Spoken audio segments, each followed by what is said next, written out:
O fim da era Lula, a queda do sistema que apodreceu o Brasil. O Brasil está diante do esgotamento de um ciclo histórico. Não estamos assistindo apenas o desgaste de um presidente. Estamos vendo ruir, diante dos nossos olhos, todo um sistema político construído ao redor de um homem, Luiz Inácio Lula da Silva. Porque Lula nunca foi apenas um político. Lula sempre foi um rosto de um projeto de poder. Um projeto que prometeu ética e entregou corrupção. Que prometeu prosperidade e entregou dependência. Que prometeu justiça social e entregou decadência moral, institucional e econômica. O partido que nasceu prometendo revolucionar a política brasileira terminou mergulhado em escândalos. Mensalão, Petrolão, escândalos dos mais variados envolvendo aliados e figuras centrais dos governos petistas. O partido da moralidade tornou-se símbolo do período mais nefasto da política nacional. Na economia, o fracasso foi igualmente devastador. O Estado brasileiro virou um monstro inchado, pesado, caro, ineficiente. Bolsonaro deixou 22 ministérios. Lula voltou e criou 37 ministérios. Porque esse sistema não governa para servir ao povo. Governa para acomodar partidos, aliados e interesses políticos. O brasileiro trabalha mais, paga mais imposto, recebe menos, para sustentar uma máquina pública que só cresce e nunca entrega. Na cultura, o aparelhamento virou regra. A Lei Rouanet, que deveria fomentar a cultura de verdade, não passa de um mecanismo para favorecer grupos já influentes e alinhados ao sistema cultural e político. Enquanto isso, artistas independentes e talentos reais seguem esquecidos. Na educação, o desastre é geracional.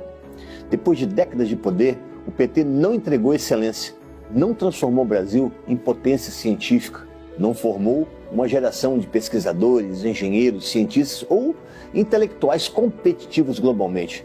O país segue afundado em indicadores educacionais de terceiro mundo e desafios graves de aprendizado.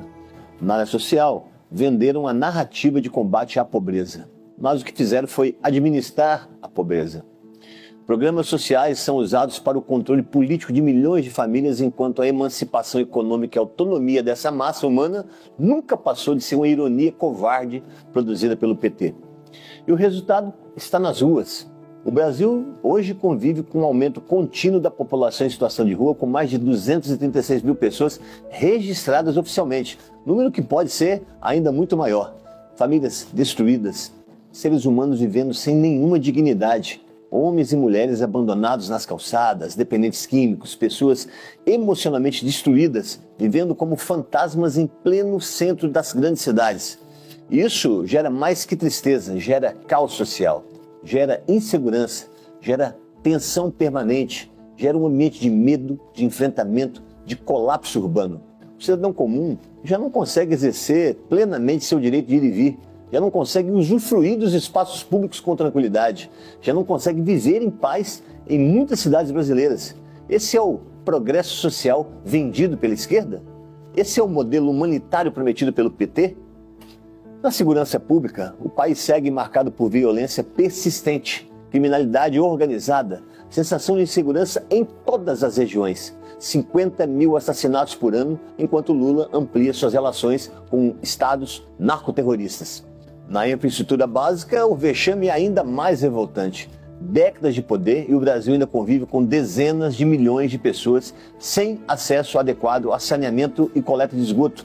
Estimativas do setor apontam mais de 90 milhões de brasileiros sem coleta de esgoto. É gente adoecendo por falta de esgoto tratado. É criança crescendo em condições indignas. É família vivendo em locais sem um mínimo de dignidade sanitária. Depois de tanto tempo no poder, como explicar um país ainda tão atrasado no básico? No meio ambiente, o discurso também não encontra coerência plena na prática. A degradação ambiental só aumenta enquanto a fiscalização diminui. Enquanto isso, a população assiste grandes conferências, promessas internacionais e discursos ambientais, como a COP30, um teatro de terrores onde a maior marca foi, para surpresa de quase ninguém, a corrupção. Politicamente, o dano é o maior de todos. Lula ajudou a consolidar um modelo onde o fisiologismo virou regra. O Congresso potencializou seu perfil de balcão de negócio. O Senado virou espaço de conveniência. A Câmara virou moeda de troca. Emendas bilionárias, fundo partidário cada vez maior, negociações de bastidor, toma lá da cá institucionalizado. Davi Alcolumbre e Hugo Motta são hoje a expressão dessa velha engrenagem de poder. Mas todo sistema decadente chega ao seu limite, e esse limite chegou. Porque surgiu uma nova geração política, uma geração que não deve nada ao velho establishment, uma geração que aprendeu a usar as redes sociais para dialogar e romper com o monopólio da narrativa. Uma geração que não depende da velha imprensa.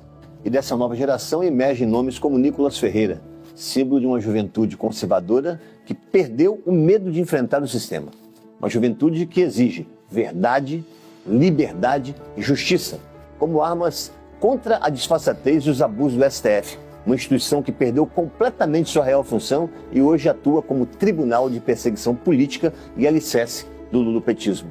Porque a próxima eleição não será apenas uma eleição comum, será um referendo sobre tudo isso, sobre a disputa entre o velho sistema e uma nova geração, entre o Brasil do atraso e o Brasil da reconstrução. O lulismo envelheceu, enfraqueceu e caminha para uma espiral em direção ao fundo de poço moral. Perdeu a legitimidade, está esgotado diante da maioria do povo brasileiro. Esse sistema vai cair e com ele não cairá apenas um presidente, cairá todo um modelo de poder. A vitória de Flávio Bolsonaro representará justamente isso. Não apenas uma derrota eleitoral do Lula, mas a substituição completa do sistema político que marcou essa era.